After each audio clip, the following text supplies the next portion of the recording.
Spoil Market! And welcome to Shift F1, a podcast about speedy race cars. That, by the way, is Singlish. Singlish. That in itself is a portmanteau of Singapore and English. Oh, it's not like Singlish. How are you today, Drew? Shall we talk about Formula One? Oh, Not that's that, very good. Not that Singlish. You Singlish in American accent. I do, yeah. Amazing. Theater is the mid-Atlantic accent lives a lovely life in the world of theater, I believe. Amazing. Well, Singlish is a Creole language. Oh, very cool. In Singapore. But to spoil market means to overachieve. Oh, to spoil market, overachieve. Yes. Okay, are we supposed to be able to? Certain Red Bull driver might be spoiling the market. Oh yeah, I would absolutely. Say. Yeah. I mean, even Max fans at this stage must be getting a little bit. It's like we'll get to some math later in the show that demonstrates this. This is the monkey paw that they made their choice on. Yeah, and it's curled now, and we have to live with the consequences. I'm Drew Scanlon. Joining me, Danny O'Dwyer. How are you, Danny? I'm great. We obviously did not enjoy a Formula One race this weekend, but we did enjoy the end of the IndyCar season, and it was a pretty good time. Laguna Seca, they had like 59 different restarts. 30% of the race was done under yellow flag. I believe at one stage, the pace car had to come in and refuel. Which meant that, I forget who it was, with the Scott Dixon or somebody at the front, they had to have on the radio and pace. They had to like tell him what pace to go. Because, I've never heard of that before. Like, wait, are you saying that a driver was coaching the driver of the safety car on fuel saving? No, the whoever it was, I forget who it was. Oh, he became the safety car. The pace car. Wow. Yeah. Okay. So, man, I got to watch this. Yeah, it was, good. I mean, if you watch the highlights that are on YouTube, and I recommend anyone to do it, you don't get any of that. You just get like, oh, they've restarted the race. They all crashed on turn 11, like the basically the final turn before the straight at Laguna Seca. Caution, full course caution. Cut to black. Next shot. We're back. We're starting the race. They all crash on turn 11. It kept happening over and over. At one stage, Grosjean was winning the race pretty good. Don't give it all away. At the end, I won't give it all away. I mean, a lot of people, and it was a good, interesting winner, let's say, and the season was done for at that stage, but it was it was a good race, and I kind of wish I went. I had like a family appointment, I couldn't do it, but otherwise I got to do it next year. It's not that far from here, Same. It's not that. Rob Zachney on assignment this week, but if you are new to this podcast, a very warm welcome to you, and if you are new to Formula One itself, we recommend listening to our preseason primer episode, which assumes no prior F1 knowledge and explains how the sport works and who everybody is. So if you'd like to go back and listen to that, it's episode 216. Also, this show would not be possible without our audience over at patreon.com/shiftf1, where every month we release an ad-free version of the podcast, along with bonus podcasts and videos that are exclusively for our patrons that cover racing documentaries and films, F1 video games, experiments with other racing series, and a lot of weird things. So if you would like to support the show and get access to all that fun stuff, head over to patreon.com/shiftf1 or click the link in the show notes. What do we have going on in Patreon land this month, Danny? We still haven't decided what to do this month, and apparently there's some emails that might suggest some things. So I haven't read those yet, so I look forward to hearing those later on in this episode. A little bit of carrot on a stick there for everyone having a listen. And a massive thanks to, of course, all of our incredible title sponsors: Agave ATX, Cyphus Training, Turf SCS, at Team Blackjack, Michael Maves, Gordy's Army, at Talking Autos, Olivia Evans, TelemetryDeck.com, FTC, Drew Stewart, Bailey Foot, Abdullah Althani, Jason Chadwick, Abraham Getchell, The Space Above Us, Bunny Fiend, Snigs, Alex Goucher, Max Faltar, Circuit Demon, Troy Stammer, Umberto Roca, William Romph, Irvine Clinical Research, Lachlan the Madden Man, Jason Kelly, and a very important new arrival, M Squared Racing welcomes Ellie. I believe one of our listeners has a new arrival on the way, so I'm glad to ring in Ellie into the world. Here's a vroom just for you. Everyone remembers their Fantastic. first. Fantastic. Well, let's just jump right into the news. We've got Yeah. it's really all over the place It's this a week. it's a weird this is a you know when sometimes pre-race we don't have that much to talk about. The F1 Mhm. gods delivered. This is just a real grab bag of nonsense. Let's start with a banger, Danny. Sure. Okay.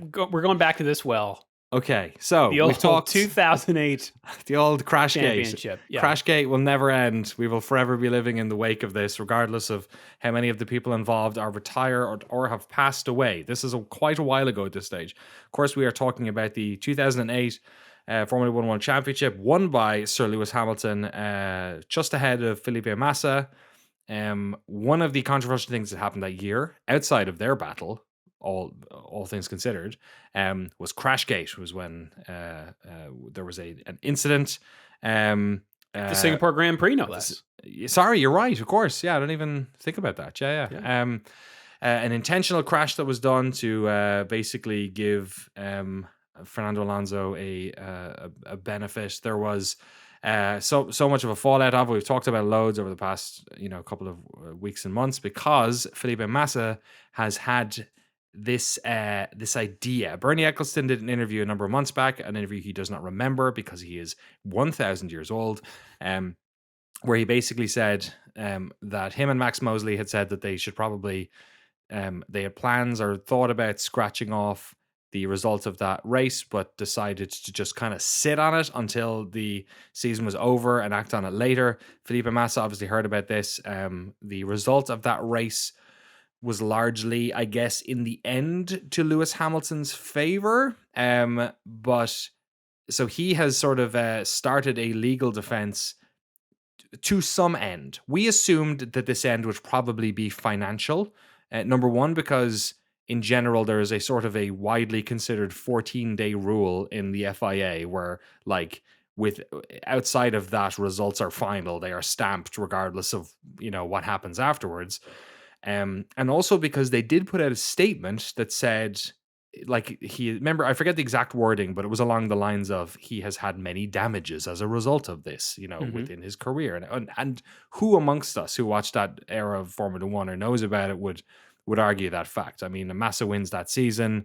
He lost in the most painful way possible. He had basically won the season until Timo Glock binned it on, like, went wide on the second to last corner of Interlagos. Hamilton got that place and then ended up winning the championship. So, and it was all Right. played And out they're on they're television. working backwards though to the Singapore race They because are.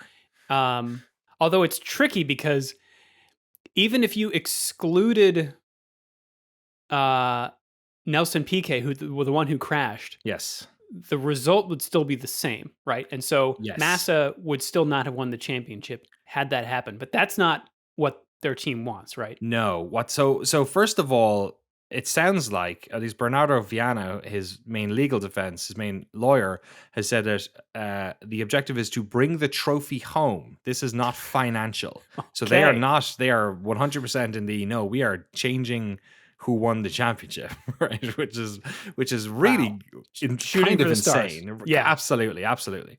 And yes, like you said, the only scenario actually that benefits Massa is if they annul the race.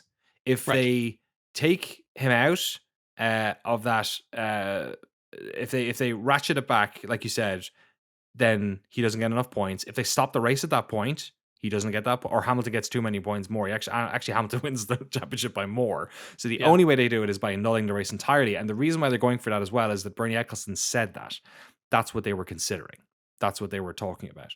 There's a couple of other wrinkles in here. I've already mentioned the time issue with regard to the 14 days. There's also the issue of Charlie Whiting and Max Mosley no longer being alive, so they're not exactly available to be cross-examined or interviewed or anything like that. And also not really helping them is also that Ferrari is not involved in this. Ferrari is not trying to adjudicate this. Largely doesn't benefit them. I think it's bad PR and it's not likely to go anywhere. But it's just sort of shocking. There's a great article on Autosport we'll link in the show notes that basically kind of goes through a lot of this stuff. But I'm just mostly taken aback by the fact that they're going for it. Yeah. Like I think That's they feel like they have more ammo here because, well, there's two things. Um, some footage of the late FIA race director Charlie Whiting surfaced that indicated that Whiting also knew about the conspiracy before the end of the season. right. Um, but they have said that they have, let's see, Viana sees no problem in the fact that Eccleston has now suggested he cannot remember giving his recent interviews, nor that the passing of Whiting and mostly means that they cannot be cross-examined. Irrelevant, said Okay. Viana about Eccleston's claim he forgot what he said. We're pretty confident with the evidence that we have. More than that, I cannot say at the moment. It's wild. So they've got something up their sleeve. Yeah, and I mean, when Nelson Piquet Jr. and Flavio Briatore got like maybe not lifelong bans. Briatore, I think, was given a 10-year or something like that. I thought that was a lifetime Maybe it was ban. life for him. Yeah. Well, Nelson Piquet Jr. wasn't, but like they were, it was obviously a huge controversy, and they were effectively lost from F1 after that. And so it's wild that it's being readjudicated upon, and largely it's kind of like it's not like it's it's detritus in an actual completely different case, basically. Like what Massa is trying to like win this season on a technicality in a way that also, like, obviously the butterfly effect from the race being annulled at that moment, who knows what could have happened? You know what I mean? Like Hamilton was racing and Massa was racing based on the points that they were at the time, not this imaginary flow point that they're aiming for. So it seemed the whole thing is just like, I cannot, in a world which seems increasingly weird and anything is possible, even in sport, I cannot fathom a pathway to Massa suddenly being given this season. Yeah. Like, and also it being the maiden championship of Lewis Hamilton, which arguably, as much as Massa didn't deserve to lose that, Hamilton had lost the previous year's championship on the final race and basically almost threw away the championship during this race. Like, it was his to lose, you could argue. It certainly felt like that at the time. So the idea that you would take it away from Hamilton also seems incredibly cruel, given how that all went. So I don't know. It seems completely mad. Well, the deadline for the FIA and F1 management to respond is Friday. Though I believe they've asked for more time, and Massa's team is currently deliberating on whether to grant it. So stay tuned. Why do they get to say? Why doesn't the FAA just ignore them? Just like no, don't answer the phone. Just like straight to spam. It's very strange. Well, speaking of rules and breaking them, F1 has been for a while clamping down on flexible body parts, body work of the cars, not of people. So one reason you might want flexible body work is to say, decrease the drag at higher speeds. So if you've got like a front or a rear wing that is angled into the direction of travel, you would want that to be pressing against the wind in a low speed, but in a high speed, you'd want maybe that to compress down so that it's producing less drag. Right. The regulations basically say that that's not allowed. So this is from Autosport, quote, that includes wing elements that move or rotate in relation to the bodywork they are fixed to. The use of rubber fillets, I think. Yeah. Okay. I think it's fillets and not fillets. Fillets. That can permit localized deflection, plus designs that use soft trailing edges to aid flexing. So previously, the way this was policed was that the FIA would do stress tests on the components, like literally press on them to see if they flexed. But they've come to the conclusion that this doesn't catch all of those offenders. So FIA's single-seater director, Nicholas Tombazzi, says, there are static tests that we do to check, and it is obvious that these tests are never perfect because the direction of the test load you apply is always a bit different from the load that is on the track when it experiences genuine aerodynamic force. For example, one could draw a wing that when applying the forces of the FIA test is fixed, but when applying any other load, it could be more flexible.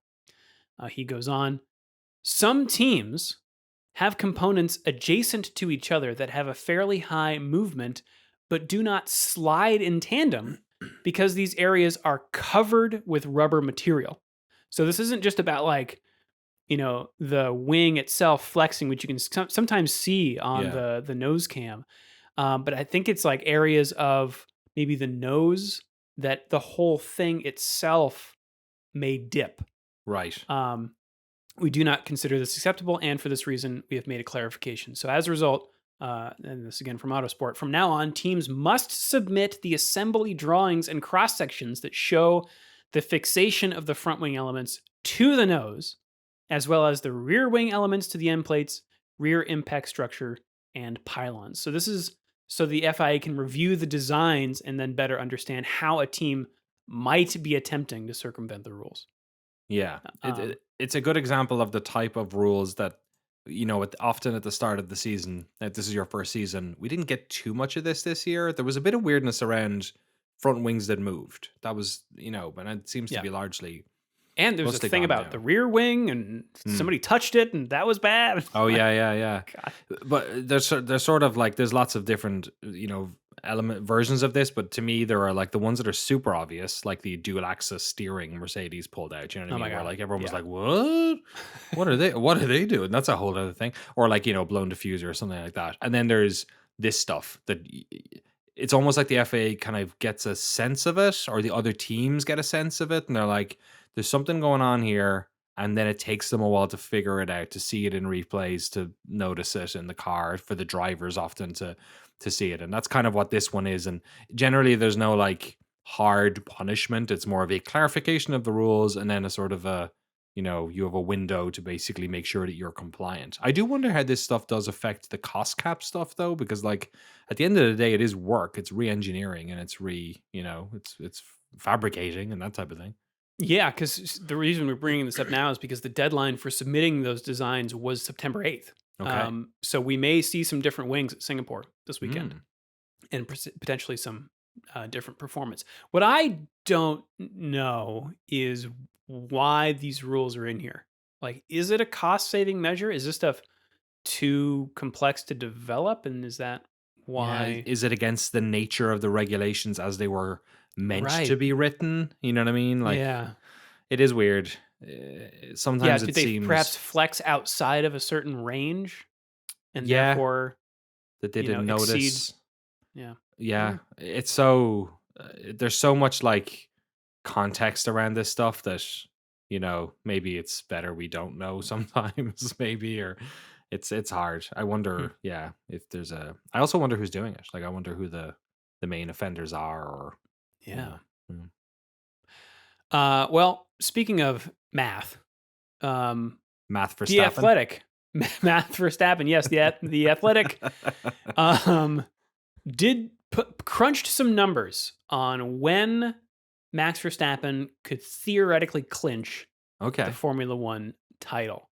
Theoretically, Um, being everyone else who is in second, third, or fourth gets like 0 points, like, and then he gets 25. well, so there are some different scenarios here. Okay. Um, Can I so guess? sure, Austin. no. Okay. Well, Well, is that too late? what? Let me look at the schedule here. Okay. That's not my It strong suit. could I it should could know be this. Austin. I don't want to Good say point. no, Yeah. but it could also be earlier. So Okay.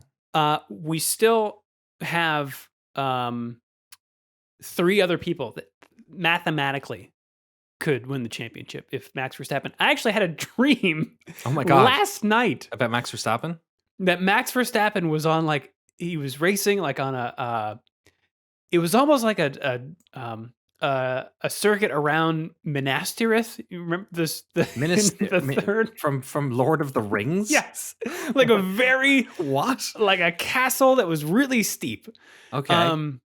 And he flew off the track. He crashed and he flew off the track, and then thousands of feet below, Yeah. the camera was tracking his car. We're all like, oh no, he's gonna crash and explode and die. But don't worry, he had a parachute. Oh my god! So You had to he get out of the parachuted out of his car. That car. must have been really difficult to. I know, to undo Is all the is seatbelts. is Minas Tirith or Mina? Is that the one that has the walkway that your man falls off? He goes on fire and he Yeah, runs off of it. Yeah, yeah, yeah. yeah. I can see that. Yeah, that's yeah. If they were driving F1 in Middle Earth, that would be somewhere Mhm. Red Bull would do a promo. You know what I mean? Oh, yeah, They would like 100%. get the They'd car land up a there. plane on that Yeah, thing and yeah. 100%. Yeah, makes sense.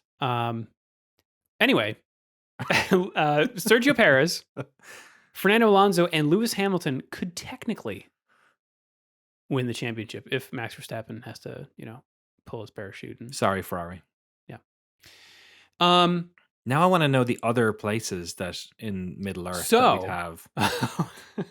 I think the Red Bull Ring would be in like Hobbiton. You know what I mean? okay, yeah. It kind of All looks the like rolling that. hills and Yeah, I want to see the Mordor Grand Prix. the Mordor Grand Prix. It's got a Mario Kart vibe to it, doesn't it? It's like Bowser's Castle or Flame One or something. There was that game F1 All Stars that basically did this, right? Yeah.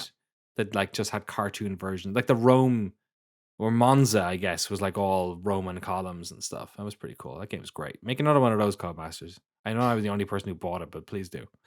Also, I was on, I believe, the quick look for that game at Giant Bomb, Excellent. and whoever was with me, maybe Jeff, was like, "Are these real F1 guys?" And I was like, "I don't know." Michael Schumacher? Yeah, Never heard right. of him. It was before, in the before times. Anyway, if Verstappen wins everything and gets the fastest lap from here on out, I forgot about that. and Sergio Perez fails to score any more points, Verstappen could theoretically win in Japan. Which is the race after this one, isn't it? Yes, it is. Wow, okay. Yeah. Okay. Wait, so if Checo doesn't get points, Correct. that's doable.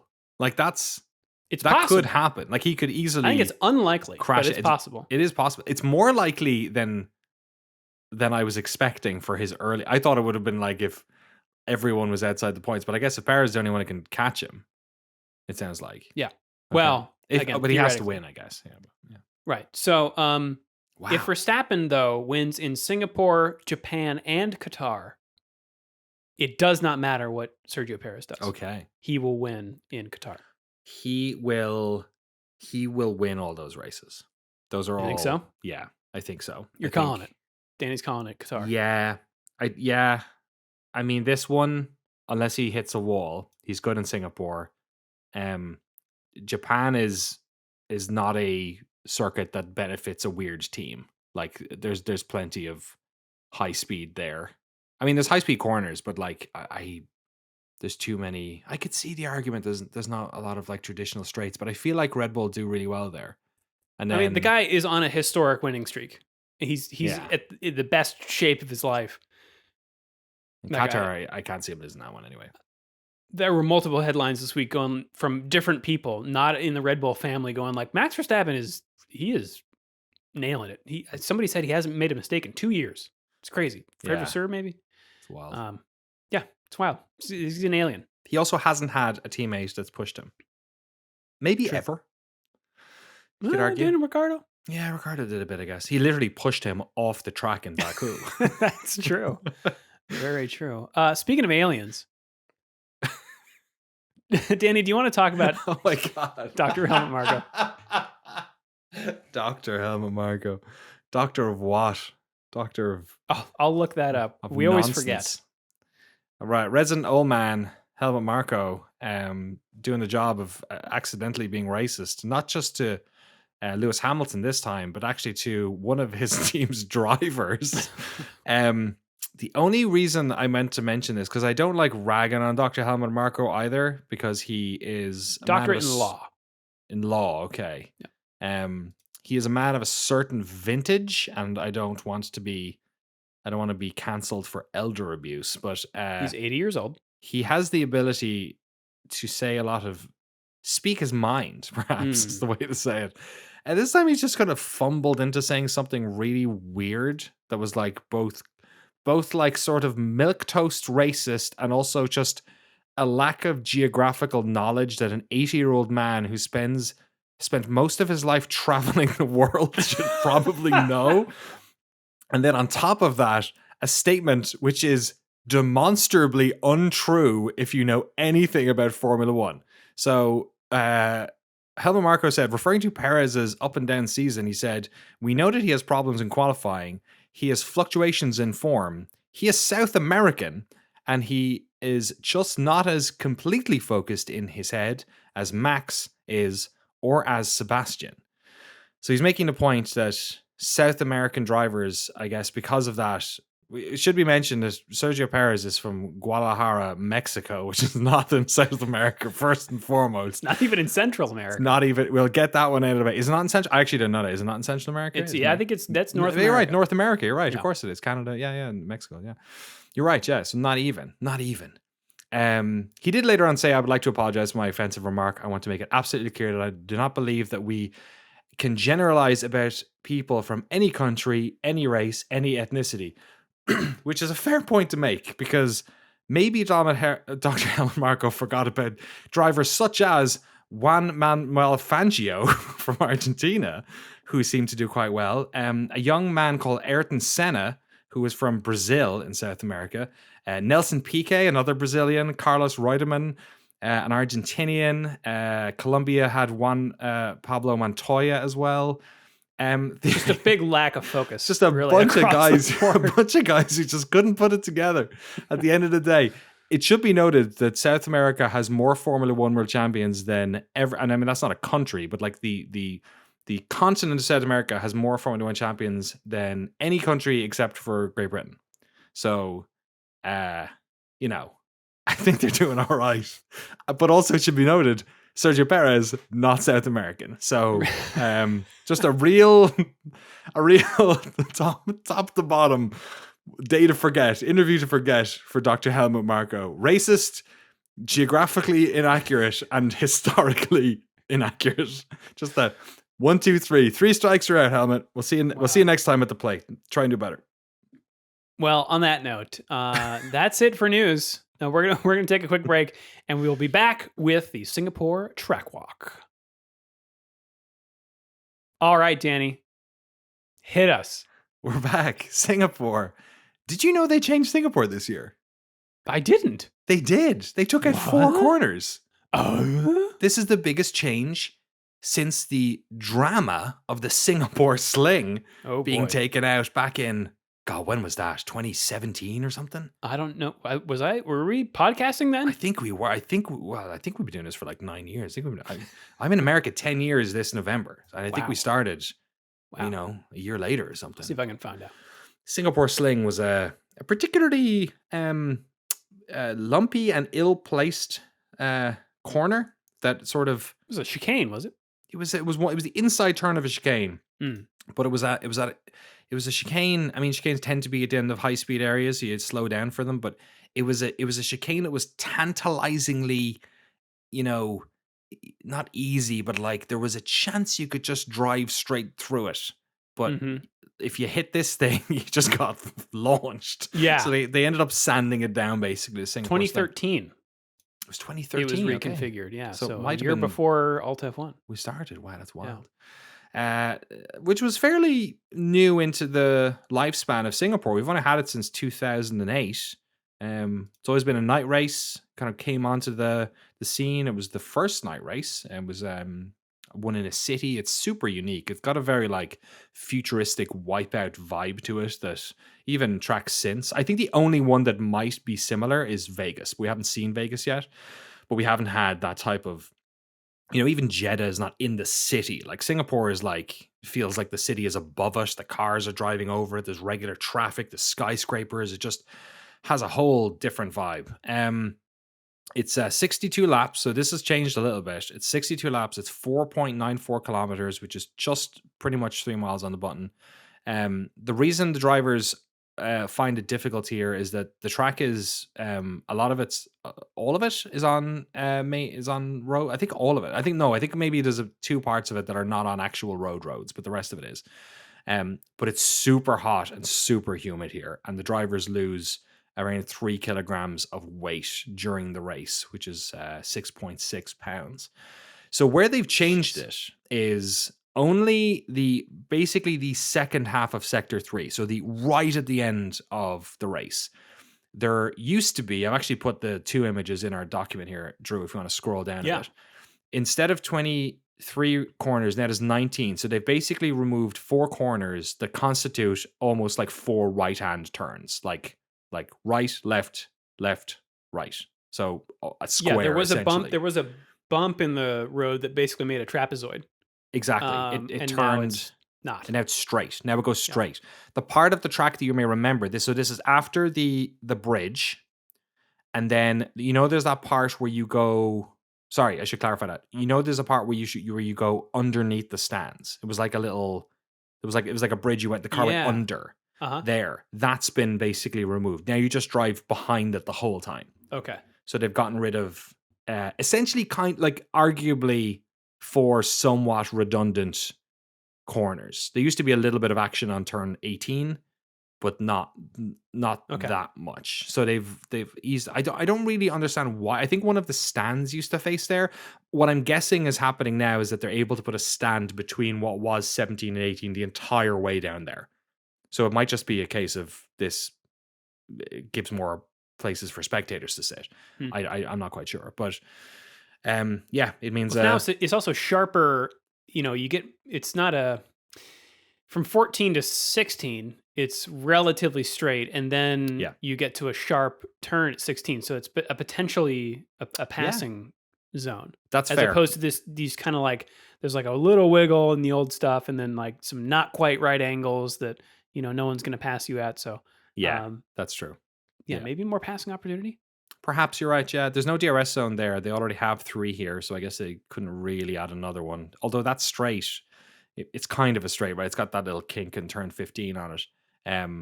That is actually longer than the one preceding it, the one between 13 and 14. Yeah, but it's interesting. alas, yeah. But you're right. Like I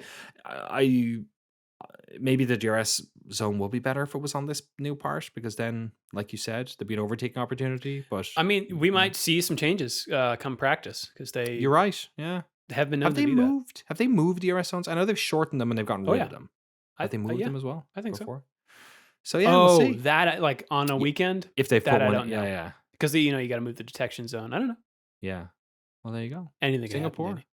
Anything could happen. Max Verstappen folks. could fly off of Minas Tirith and parachute out of his race car. Anything could happen, and most likely it does. Is that what? Yeah, anything can happen in Formula One, and it usually does. And it usually does. A good old Murrayism there. Yeah. Yeah. So anyway, outside of the change, it's just a gnarly track. I love watching it. It's just mad. The whole thing just looks and feels super dirty and grimy and dusty, and the angles are great. And there seems to be parts where people throw the car up the inside. Like, it's not the easiest place to overtake. We've always had a lot of.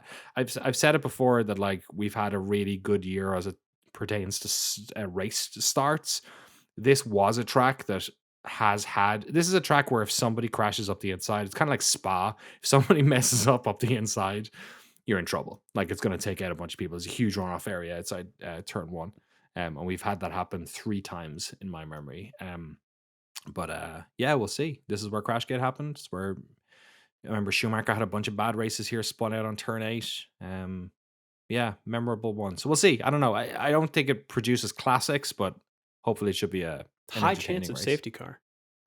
Very, very high chance of safety car here. Yeah, this is a real spend a couple of more laps in the tires just in case kind of race. Right. Well, weather-wise, it looks to be a just balmy 86 degrees at 9 p.m. local time when the race starts. Dear Lord. 71% humidity. That's 30 degrees Celsius for everyone out there in Celsius land. This is a qualifying day. It's only slightly cooler on race day. Precipitation, though, it's what everyone wants to know. Qualifying time, we're looking at 20%. Really? Chance of rain. Yep. And race time, 16% chance. I feel like I can't. And both of those have rain around midday. So we're probably going to see at least some wet tracks. I'm trying to remember the last time. Singapore in the wet is like, if you want to make the F1 video game look really good, do F1, do Singapore in the wet. But like, I'm trying to I'm trying to remember the last time we had a wet. I don't. To me, it's not one I that I remember a wet race was start, there. certainly. Remember when like Kimi Räikkönen came together with Sebastian Vettel and they Oh both yeah, crashed into each other and then into Fernando Alonso yeah. at that race start? Collected everyone. Oh Yeah. yeah. God, that's that's a nightmare. That's. I mean, it's a fun nightmare Hmm. as long as everyone drives away. But yeah, Indeed. 20%. Don't count on it. Probably. Yeah. Driver standings heading in to Singapore Grand Prix. Max Ooh, Verstappen is on top with 364 points. That's math. Sergio Perez is in second with 219. Fernando Alonso in third with 170. And the last of the potential 2023 champions, Lewis Hamilton in fourth with 164 points. Carlos Sainz, mathematically impossible. Sorry, but you're in fifth place with 117 points, just ahead of Charles Leclerc in sixth with 111. George Russell's in seventh with 109. Landon Norris in eighth with 79. Lance Stroll in ninth with 47. And Pierre Gasly in 10th with 37. Then we're tied between Esteban Ocon and Oscar Piastri with 36 points. Alex Albon has 21. Nico Hulkenberg has 9. Valtteri Bottas in 15th place with 6 points. Then we've got Zhou Guan Yu with 4, Yuki Tsunoda with 3, Kevin Magnussen with 2, and then a four-way tie at 0 with Logan Sargent, Liam Lawson, Nick DeVries, and Daniel Ricciardo, who is not coming back for Singapore. So expect to see some more Liam Lawson. Yeah, rough job for him. Him and Yeah, I mean- Aaron Rodgers just having a real rough comeback. Yeah. Constructor standings, Red Bull Racing is on top with 583 points. Mercedes, 273. Ferrari's in third with 228. Aston Martin's in fourth with 217. McLaren's in fifth with 115. Alpine's in sixth with 73. Williams in seventh with 21 points. Gene Haas team, they're in eighth with 11. Alfa Romeo has 10. And Alpha Tauri has 3. 3. Yes. If you would like to Beautiful. join the leaderboards yourself, you can join our fantasy league using the link in the show notes. And you can also send us an email, shiftf1podcast@gmail.com or f1.cool/emails. I'm going to kick off the email segment with this one from Lucas May, Okay. who says, "Hey guys, hope you're all doing great. I just stumbled on a video from Dutch media outlet NOS, who were able to visit the F1 Media and Technology Center Oh. in Biggin Hill, England." Oh, it's a big one. Oh, that hill's biggin'. There's some interesting quotes and footage in there, so take a look at the video. There's a bit of Dutch, but it's mostly in English. Keep up the great show. Hope to meet you guys again sometime soon. And Rob, for the first time, I met you at the Dutch No Clip and Cloth Map meetups Oh, and man. bumped into Danny at E3 once. Wow, that is cool. Yeah, that's right. I forgot. Great yeah, to hear from you again, Yeah, Lucas. yeah. We were doing guerrilla games. Why were you out there? Why was Just- I out there? You're just I think in the it red was light ahead of district. another- You're just smoking some weed and seeing some ladies. It was ahead of another trip. I think it was the Okay. Balkans trip. Awesome. Yeah. Yeah. Dutch people are rad. It was fun. So I watched this video. It's only 5 minutes long. I wish Okay. it was longer because there is so many questions answered in here for me. And things that I didn't even know to think about, right? So for example, I'll link it in the show notes because everyone should watch it. But just from a broadcast nerd perspective, Danny, I think you'd get a kick out of it too. Oh my god, there's a So- lot of screens. It's like Mission Control at Houston for NASA, which they make reference to a few times. A few things that stood out to me. So this is where all of the video feeds come from the track. They are beamed to this one place in England through fiber optic undersea cables. They said Right. they have 3 backups. One main one and 3 backups. Of hard lines, and if those fail, they have a satellite backup. Wow. So it wouldn't necessarily get all the bells and whistles, but you would at least get some kind of transmission, which I would love to see what that would be like. But anyway, they all come into this building, and there is where they do things like the replays and the graphics and all of that kind of stuff. They have 12 replay editors. When Wow. you're watching and you're like, wow, they got that replay really quickly, or at least this is what I'm thinking. Normal people probably just like, it's invisible to them. They just You're get the right. Yeah. replay, right? Oh, it's great. 12 different people are working on replays. You get to meet the dude who picks the radio messages that get broadcast. It's literally, they play a clip of what it sounds like when they're all going, and it's madness. It's like you've just Wow. turned on all the radios at the same time. And then there's two people that he works with, who like do the trimming and the editing, and they are the ones that add the beeps for the swears. Oh, cool. Wow, yeah, you have to Um, do that live. That's crazy. but I think the weirdest thing was that it's this control room that plays the champagne music on the podium. Oh, So wait, that's it's not there? broadcast. It is there, like But through the they play speakers it. at the track and played over Is that a the rights thing? broadcast, but they hit the button. I don't think so. I think it's a matter of they are listening to the commentary, and they trigger when That's is amazing. right for the music to play. Again, there are so many details in here that like I want to know more about. So I wish this was like a Yeah. 30-minute video instead of a 5-minute one, but like still it's pretty cool to see. I'm fascinated just looking at it because it's like there's a guy working on a Premiere edit that definitely looks like an actual. I bet for the sake of the cameras, they might have also just opened the project, but it looks like it's the replay for the race that goes up on YouTube or something. 'Cause Oh there's yeah, too, it's probably the yeah, there's too many layers for it to be something that was live. I wonder how they. Yeah, they also show that one of the cameras. It looks like the one from Guan Yu Zhou's or Zhou Guan Yu's yes. car. Is that what they're showing? The Yeah. one that crashed at Silverstone, and just how good quality, I guess it is. That's crazy.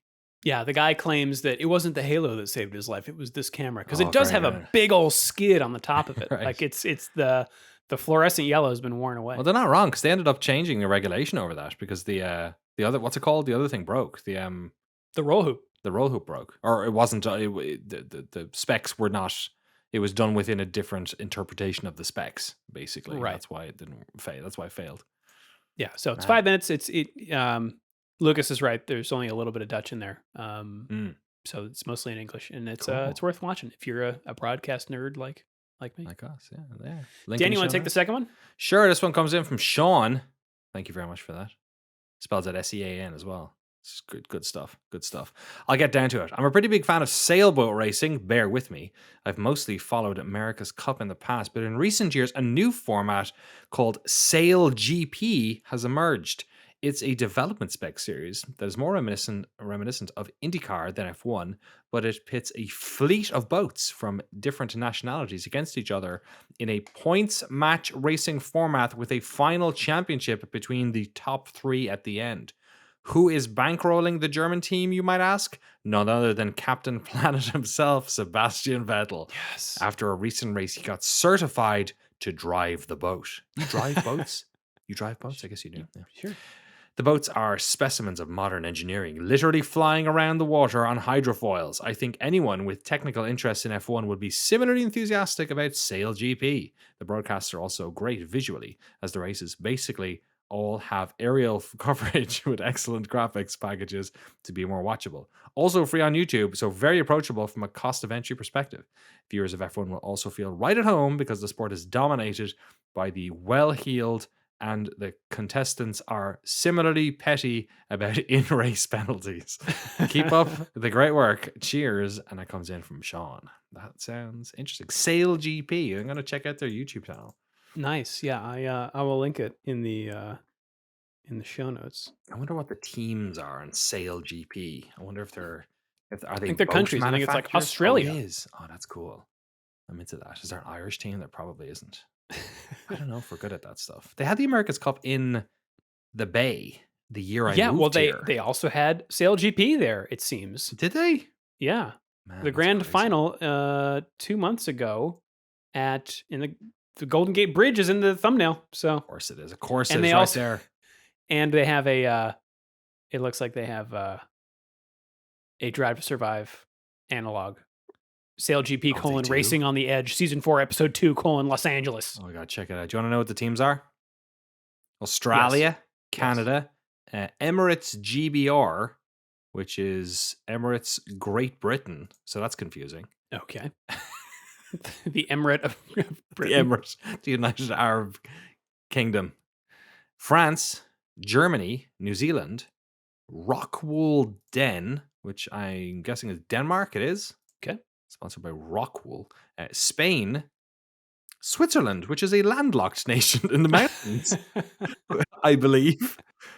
But fair enough. Who am I to cast aspersions, being an island boy? And the United States, which has plenty of coastline. Yeah, that's funny. The only country here that's landlocked. And Wait a minute. I am watching something from the Switzerland GP team showing their simulator. oh my god! I'm going to link this to you, Danny. Surely there's a lake You've got to somewhere. Got to see this. Where are you sending it? I put it in the Riverside chat. All right, okay. When they're on a. It's very. That's a video. Show us this. Yeah. Thing. Simulator sessions. Oh my god! Look at this. This looks. Oh my god. Oh my god! I didn't know you could make a screen this big. It's a big simulator because it's got a boat. Well, not a. It hasn't got the sail, but it's got everything else. Do you think they spritz them with water like Honey I Shrunk the Audience? It's in 4D. They got some. Yeah, they hire an intern to just. It's got a bucket of water he fills up every 5 minutes and throws it in their faces. That's mad. So, hey, look, man, if you're a rich, landlocked country in the Alps and you don't have, big ocean, then hey, why not? Spend your money, spend all that watch money. Big simulator. Yeah. There was one comment on this video. It says, "Okay, this I wasn't expecting." There's one comment on this video? Yeah. Oh my god, it's got 2,500 views. That is so cool to see hydrofoil sailing in full-scale training simulator form. I agree. At DJFIL007. If you go to the main page of Sail GP on YouTube, there is a picture of what looks like the Rockwool Danish team, and they look like 14-year-old siblings. They look incredibly young. And they look incredibly similar. Maybe they are. Don't they? Yeah. Are these very young people? Is this like it's like F1 where everyone's just like bred from a tiny age to. It's like you hear those news stories about like 9-year-old circumnavigates the world. You're like, right. What the what? Were your parents? Are they, it's Child Protective Services getting involved? Are we okay with this? I mean, sure. Like you survived, great. I guess you never hear about the ones that don't make it back. Yikes. Yeah. Did you see they pulled over some guy for trying to go this is going to record on a hamster wheel? Excuse me? Yeah. He tried to they pulled him over on the waterborne hamster wheel. And he tried to, I don't know, he was crossing the English Channel or something. I can't remember what it was. Oh, that's awesome. Why'd they stop him? Because it was too awesome? I don't know. Yeah. Like the continent, because of Brexit, probably. It's probably had to fill in 15 documents of paperwork and submit it to the Chancellor of the Exchequer to do it. Man trying to cross Atlantic. Oh my God, Jesus the Christ. Atlantic. Okay, now it's a different ballpark now. This is a headline. Man trying to cross Atlantic in giant hamster wheel charged over alleged knife threat. What? Whoa. U.S. Coast Guard says Reza Baluchi stopped off South Carolina coast, threatened crew with knife and warning of bomb. What? I've got a bomb in my hamster wheel. He just needed to. Welcome to like finding weird stuff on the internet with Drew and Danny. Yeah, basically. Why was he going from South Carolina? I guess. Yeah, it's not the most. He could have gone from. I don't know. Maybe he thought that the Coast Guard was kind of like not really watching in South Carolina. You know what I mean? Like Florida is like we were trying to stop drugs and stuff, and then north of that is like you're getting into DC and like terrorism and shit. And he's like, nobody gives a shit. I'll just go from Myrtle Beach, and no one will be watching. How far do you have to go from America until you're in like pirate water and they can't pull you back in? Pirate water, international waters. International water. Where's Bermuda? Is that it? Charging documents filed in federal court in Miami said the 44-year-old was, quote, conducting a manifestly unsafe voyage. Should we get back to Formula One, Danny? I've got a question here from Richard in Los Angeles who asks, Hello, Shifties. What's the deal with the fancy leaf blowers that the pit engineers stick into the cars? They seem to be used a lot when the cars are brought into the garages or are sitting for an extended period of time. I realize I could probably just Google this, but why do my own research when I could write in an email? Thank you, Richard. Those cool the brakes. Yeah. I think they are basically leaf blowers, but they blow air. They've got those special ducts that plug in to the brake ducts. Like all a nice and vacuum snug. cleaner. Just fits it real good. Yeah, to keep the brakes cool. Yeah. I was Um, wondering, did they regulate those? Like, do they start a bit warmer and then cool? You know what I mean? Like, or do... So my understanding of thermodynamics, Danny, which is Okay. slim, but It's more than me. I think just the fact that the air is moving does so much Oh. more than just letting them than any temperature difference Right. that they would be able to impart, because the brakes, they're like 1,000 degrees or Yeah. something. They're like glowing hot red. Yeah. That's so I get it. Yeah. So maybe if there's more air flowing over it, it's like taking heat from it or something Right. like that. Okay. Right. Cool. Yeah. There you go. Yeah, because sometimes you'll see the brakes catch on fire, or they'll smoke.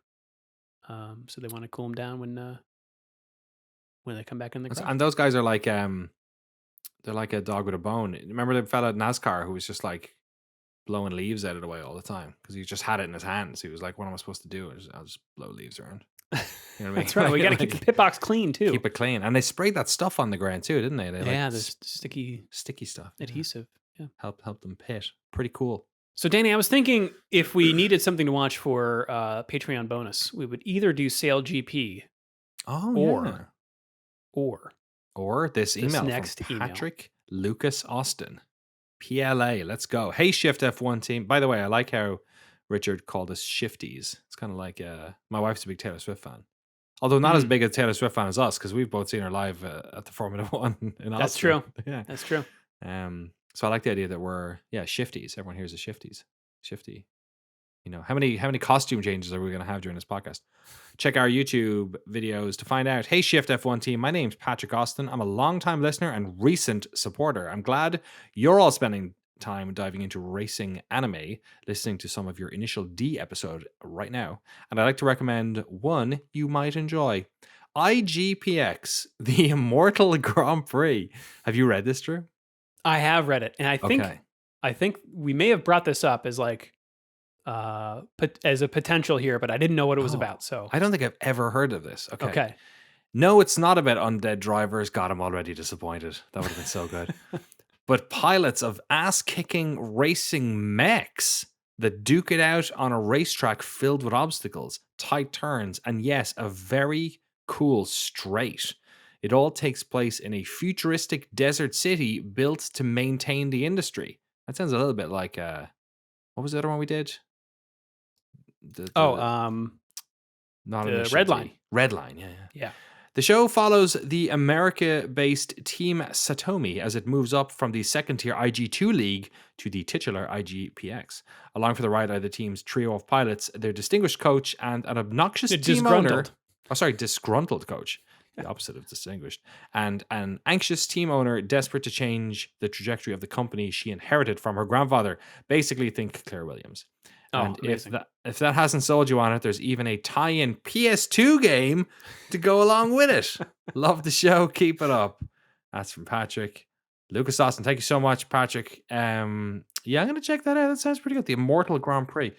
There was a set of Japanese racing games that had was it Heavenly Grand Prix? Is that what it had a very strange I'm going to have to look this up again. It was something like that. I just love the naming conventions.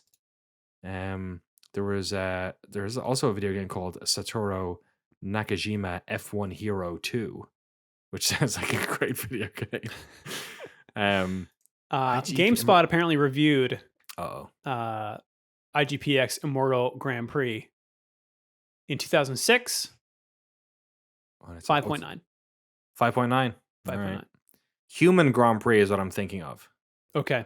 There is a series of Japanese video games called Human Grand Prix. It's 4 of them. human Grand Prix as opposed to God knows what else. It only says GameSpot staff here, but I like this last paragraph here. You won't have any fun with IGPX Immortal Grand Prix until you master its mostly opaque control interface.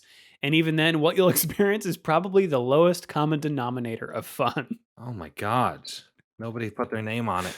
This only makes me want to play it more. Yeah, kind of. That sounds rad. IGPX, the Immortal Grand Prix on PS2. Is that what you said? Yep.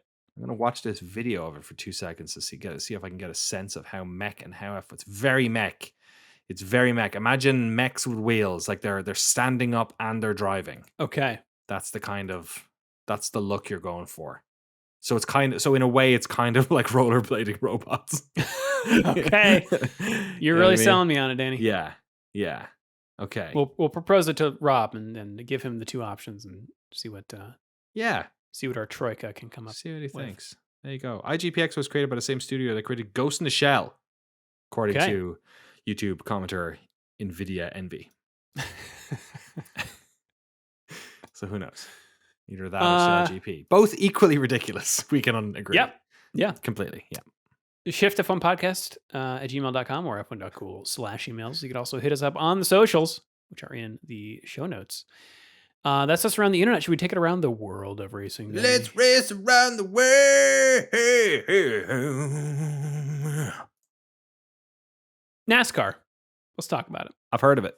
They've got 3 different series. One of them is the Craftsman Trucks, who are at the Bristol Motor Speedway this weekend in Bristol, Tennessee, for the Uno 200 presented by Ohio Logistics. Like the card game?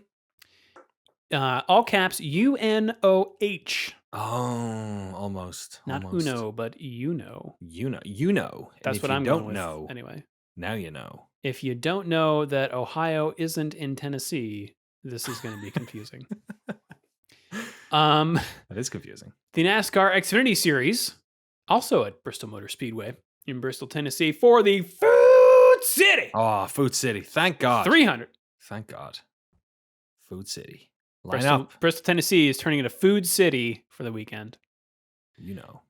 Motocross Grand Prix is in Than Hoa in Vietnam. Sounded like a motocross place. Motocross Grand Prix of Vietnam. The IMSA weather, at least they could get a race going there, unlike Formula One. Oh yeah, good point. The IMSA WeatherTech Sports Car Championship is at the Indianapolis Motor Speedway for the IMSA Battle on the Bricks. Battle on the Bricks. Is it bricks? Like yellow brick road? That might be the worst, surface for racing. Can you imagine? Every single foot is like a Baku manhole cover waiting to be spun up by the end of the race. There's just fucking loose bricks everywhere. That'd be amazing. The bricklayers out there. Yeah, get them out there. Super GT is at Sportsland Sugo. Man, the best circuit names are in Japan. Food City, Sportsland. We're just it's like today the writer's strike is on, and the executives are naming everything in our world. Sportsland Sugo is a motorsports facility in the town of Murata, Shibata District, Miyagi Prefecture. Nice. Nice. The Repco Supercars are at the Sandown International Motor Speedway in Springvale, Victoria, Australia, for the Penrite Oil Sandown 500. Sandown. I think I drifted into John F. Kennedy there for a second. Yeah. Australian's very difficult for me. Can't wait for the race in Sandown. It's pretty good. It was Mayor Quimby. We got NASCAR. Oh my. Also at Bristol for the Bass Pro Shops night race. What a trifecta. We got Food City. We got Xfinity, America's favorite internet. We got Uno. One of those is not happening. I forget which one. And we got whatever you just said. The nights when the Bass come out. So. The Bass. Yeah. Bass Pro Shops. Yeah. Buy your Bass. And Formula One, maybe you've heard of it. Friday, September 15th, things kick off. Free practice 1, 5:30 a.m. Eastern time on ESPN2. followed by Free Practice 2 at 9 a.m. on ESPN2. Saturday, September 16th, Free Practice 3 at 5:30 a.m. Eastern Time on ESPN2. Mm. Qualifying, 9 a.m. on ESPN2. But the race, everyone, Sunday, September 17th, 8 a.m. Eastern on ESPN. Great. Singapore. I've heard it's one of Helen Marco's favorite cities in South America. Well, that's what's going on this weekend, Danny. What's happening today in the past? What's happening today in the past? September 13th. While I look at this beautiful picture of Mika Hakkinen on the other side of the page. He looks really happy. He does. He looks terrifically happy. What year was this? It was September 2001. Oh, it was when he announced his sabbatical. No wonder he's so happy. September 13th, the 2007 F1 season was blighted by the so-called Stepney Gate. We're talking about Crash Gate, and now we're talking about the gate that was before that. There was, yeah, Stepney Gate. Scandal, which when disaffected Ferrari engineer Nigel Stepney was alleged to have passed information about the cars onto McLaren designer Mike Coughlin. On this day, the World Motorsport Council announced McLaren were fined $100 million and excluded them from the Constructors' Championship. McLaren drivers Lewis Hamilton and Fernando Alonso were not penalized. Lewis Hamilton would go on to just barely lose the championship that year. But today, in 2008, the year he did win the championship, although Felipe Massa might have something to say about that. Mm-hmm. The drivers' book. Yeah, exactly. The drivers were hit by heavy rain in qualifying for the Italian Grand Prix at Monza, and some coped better than others. The big surprise was Sebastian Vettel, the 21-year-old rookie in the Toro Rosso, who took pole position to become the youngest ever pole sitter in F1. He said, "Unbelievable, incredible. I never dreamt of being on pole." I'm guessing they didn't finish that story because the next day they did. But yes, that makes sense. So he did end up going on to win that race from pole and became the youngest F1 driver right up until Max won in 2017. Where did he win? Was it Sochi or was it Spain? Oh, yeah. I can't remember. But it was 2017 and he got it. But yeah, great drive from Sebastian Vettel. And then all right, managed to do it. And pole in Monza, I feel, is not necessarily, it's not Monaco. It's not, he was at a Toro Rosso, so he did really well. I forget if it was raining that day as well. But yeah, obviously a young prodigy coming into the sport. We haven't had one of those in a little while. Yeah. Well, they disallowed, I think, people younger than 18 after Verstappen, right? Is that true? I think so. Oh. Well, all right. We got through that one unscathed. Thank you, Danny. We did. Thank you. Yeah. No. Yeah. Whew. Can never tell. If you would like to, I'm sorry. Final thoughts, Danny, ahead of Singapore Grand Prix.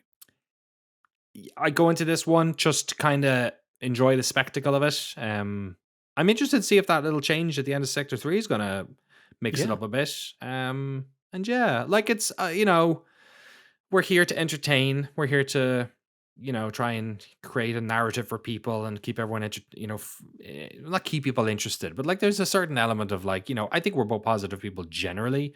There's no getting around the fact that like the championship is basically over. Lots of the other points paying positions are over. I think my head right now is transitioning to the constructors battle and kind of who'll end up there. And maybe there's the battle for second. Who knows?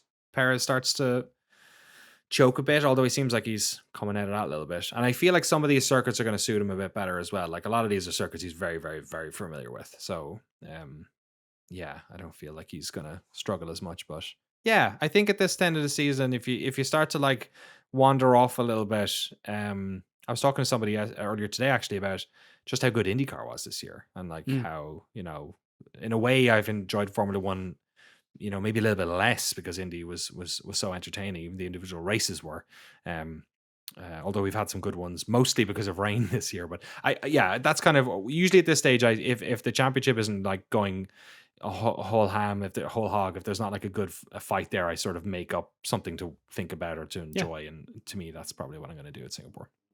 Yeah. I mean, that's kind of why I like doing this podcast, because I'm up to date on all the battles, all of Mm. the, you know, the intersport drama Yeah. that make it more than just about the who's at the front. But yeah, And I agree with you. It does take a little more effort to, you know, to be excited about that stuff. But like we said, Singapore always, not always, but it's always an unknown. I would yeah. say it doesn't always deliver something crazy, but it is always anything could happen. Yeah, there's been some boring ones, there's been some good ones, there's been some great ones, there's been some middling ones. It's a real, like, you'll see what you get, but I always enjoy the look of it, if nothing else. And the other Yeah. thing we have to look forward to between now and the end of the season is a whole new Grand Prix. Like, Vegas is going to be an interesting thing. Oh I yeah. kind of just hope, my one thing I hope now is that Ricardo's back for Vegas, because he was the one who was all about Vegas. He suggested Vegas before Vegas was even on the cards. He's a big Vegas fan. I think it'll be a bummer for him to come back and then not get to race in that one. So I think, yeah, fingers crossed he's back for that. Well, if you would like to support the show and get access to all of our bonus episodes, the ad-free version of the podcast, and the official Shift+F1 Discord, you can do so over at patreon.com/ShiftF1. Have a good race weekend, everyone. We will see you all next week.